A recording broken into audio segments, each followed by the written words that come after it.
Hello! Je vous partage, j'ai reçu ce matin un enseignement, mais de folie. Et vous savez que j'aime bien vous partager les personnes inspirantes que je découvre, que je rencontre ou que je découvre. Et est-ce que vous connaissez Raoul Barty? Moi, je ne le connaissais pas jusqu'à il y a peu de temps, je dirais peut-être 1 ou 2 semaines. Et c'est incroyable, cet homme. Alors ne loupez pas, attention, parce que demain, dimanche, il est l'invité du Mac qui fait du bien. Vous savez, cette émission dont je vous ai déjà parlé, que j'adore, avec Karine Arsène, sur C8, à 9h20. Et il est l'invité demain. Mais je l'ai connu, je ne sais plus comment d'ailleurs, mais non, par un autre biais. Et cet homme, mais tellement inspirant. Vous savez que moi, j'aime vous partager des personnes qui m'inspirent et que sur mon chemin d'évolution, évidemment, avant toute chose, avant les connaissances, etc., la notoriété et tout, moi j'ai vraiment besoin que la personne vraiment m'inspire au niveau vibration énergétique. Et alors c'est incroyable parce que ce gars, quelle vie il a eu. Il a 53 ans, il a été adopté à 2 ans. Pour ceux qui ne le connaissent pas, il a été adopté à 2 ans par une famille suisse. Mais son papa suivait des enseignements bouddhistes. Et en fait, bon, apparemment, comme il était de couleur, il dit que ça se passait pas très très bien, apparemment en Suisse dans ces années-là. Il est né en 1970, je me souviens, une année 17-8. Et, et du coup, il est parti habiter, je crois, dans le Kerala, en Inde.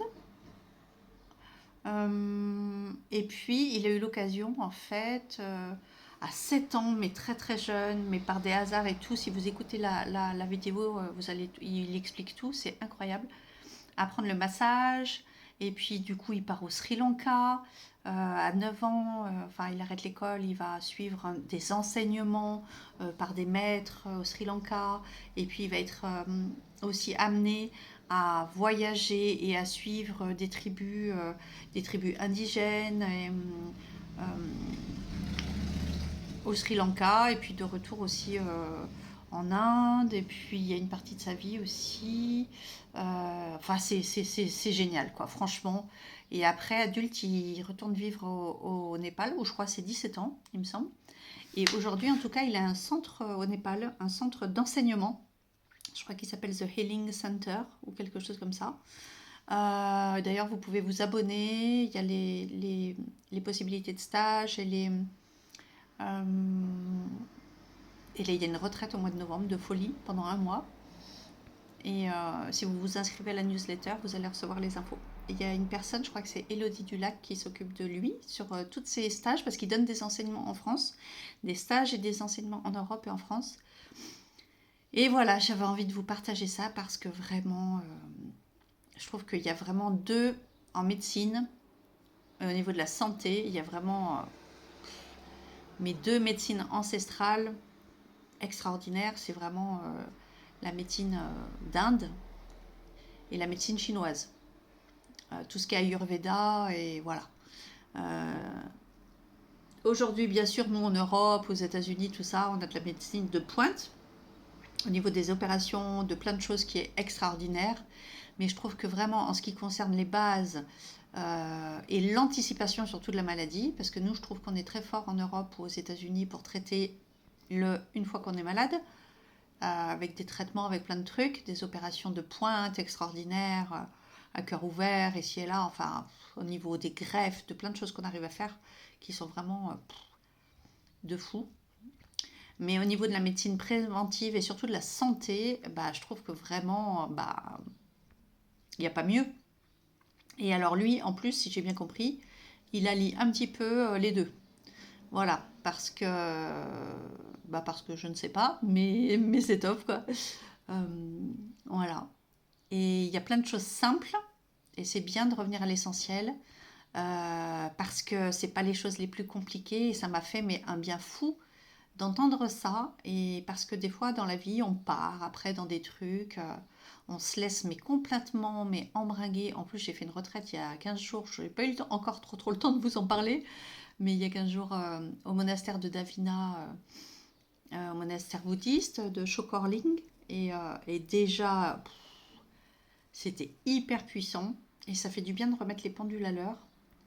Parce qu'on se laisse embringuer dans cette vie avec justement les réseaux sociaux, la télé, les gens, la société, tout ce qui se passe dans le monde, les peurs et tout. Et encore, moi, je regarde plus les informations et tout, mais là, ce gars qui s'est échappé de prison il y a 3 jours, là, enfin, qui a tué tout le monde. Enfin, on voit que des trucs de dingue avec les enfants, avec ci, avec ça. Et franchement, c'est pas facile de garder son alignement tout en n'en ayant pas rien à faire du monde non plus, quand même.